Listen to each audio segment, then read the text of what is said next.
after lunch, but I think before dinner is actually worse. Elizabeth said 2 minutes, basically the first half of our morning session. We heard from Madeline and Elizabeth and Philip about SuSanA and different ways that you can interact. And for me, the take-home message from that was that there's a lot of different ways you can access the information, either on the website or different publications. And also they were asking you to contribute to the network's information by uploading pictures on Flickr or providing case studies. So it's very much an interactive thing. So that was the first half of the session. The second half, we got to hear a really interesting panel discussion about how Rwanda is implementing sustainable sanitation. And I think the really interesting thing for me from that conversation is we heard about all the different ministries that were involved. There was the Ministry of Infrastructure that was involved in technology selection. There was the Ministry of Health through the Kigali Health Institute that was involved. There was the Ministry of Natural Resources. And one of the really good questions is how do you coordinate between all those ministries? And I think the answer that came out that really stayed with me is that it begins at the very lowest level with the community and with the households. And that's where, supported by the government, the responsibility begins.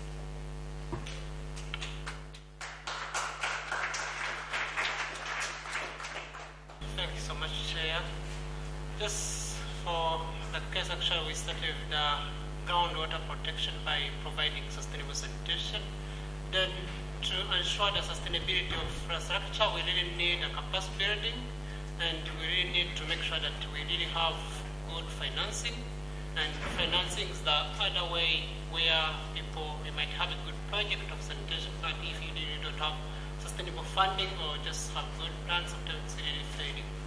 So looking at the cost benefits, so it was really agreed that some people, they have to look at various aspects of sustainable sanitation, like financing, look at the angles of how the project will be sustainable so that you can really have a good concept of the project.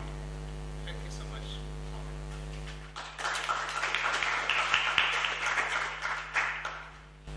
Thank you. And during the second session, we had an update from the Working Group 5 on food security and productive sanitation systems. I think what is key for us here is to access the local guide on how to contextualize the urine application guide. Because you have the general urine application guide to have, but then you also need the local guide so that you're able to contextualize it. Then we also had an update from Working Group 6 as well as other presentations on sustainable sanitation for cities and planning.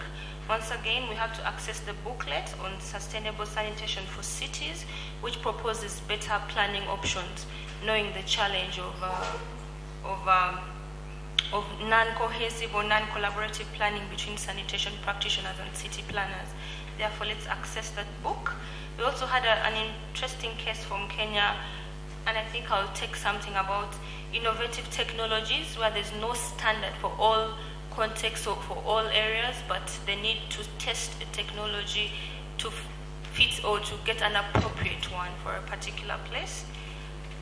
Then from Working Group 7, we also had an update, and I think there is a call to all those who want to have a further discussion on the menstrual management.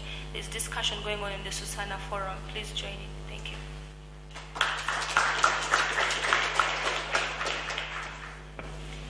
Okay, I'll close with my final impressions from this meeting. And I think we have seen quite a few interesting publications. Really, things are starting to come out. The menstrual guide in Zimbabwe, we have the urine guide, we have a sustainable sanitation in cities, there was another one on health and risks.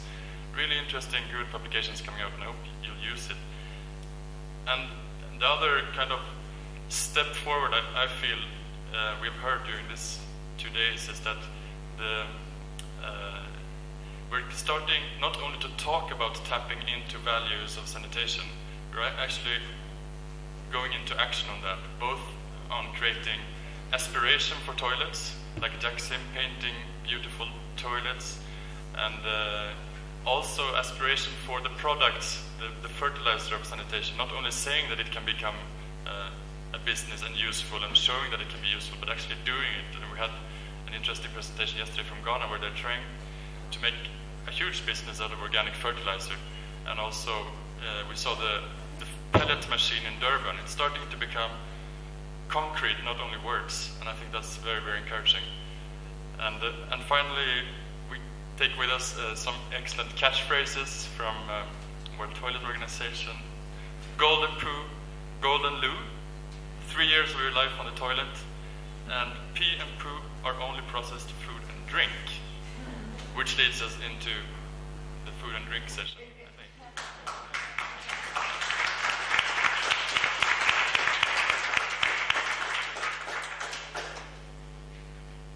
Okay, with that, I'd like to bring our meeting to an end. I think we've all done brilliantly. I'm amazed at the diversity that's here today and has been here. Perhaps I shouldn't say an end. We still have a dinner together, so we can talk a bit more. And we've got the rest of AfricaSan to continue engaging each other in dialogue. Okay, so thank you very much. And maybe just before I let you go, we would like to have the group photo.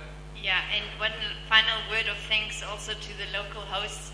So, yeah, now Eugene is still there from Ministry of Infrastructure, but our colleagues from the Ministry of Health had to deal with other things, but really they were lovely hosts, and I think we should thank them for this.